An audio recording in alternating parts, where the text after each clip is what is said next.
বর্তমানে র্যাব যে আইনে পরিচালিত হচ্ছে সেটা আর্ম পুলিশ ব্যাটালিয়নের একটা সার্টেন প্রভিশনের উপরে দাঁড়িয়ে সেটা পরিচালিত হয়। এটা অ্যাডক ভিত্তিতে চলেছে, একটা প্রতিষ্ঠান এভাবে অ্যাডক ভিত্তিতে পরিচালিত হওয়ার সঠিক ছিল না। এখন আমরা সেটা আইন করব আলাদা এলিট ফোর্সের জন্য, সেখানে অথরিটি দেওয়া থাকবে, তাদের রেসপন্সিবিলিটি ফিক্স করা থাকবে এবং সেই ক্ষেত্রে তাদের জবাবদিহিতা অ্যাকাউন্টেবিলিটি এবং ট্রান্সপারেন্সিটাও নিশ্চিত হবে।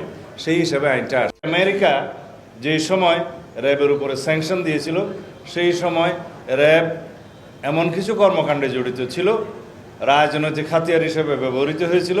সেই সময় ফ্যাসিবাদী সরকারে যারা দণ্ডমুণ্ড ছিলেন, শেখ হাসিনা তার রাজনৈতিক হাতিয়ার হিসেবে তাদের উদ্দেশ্য চরিতার্থ করার জন্য একদলীয় শাসন ব্যবস্থা এবং একদলীয় রাষ্ট্র ব্যবস্থা কায়েমের জন্য যে উদগ্র বাসনা তাদের ছিল সেটা কায়েমের জন্য এইভাবে অনেক প্রতিষ্ঠানকে ব্যবহার করেছে।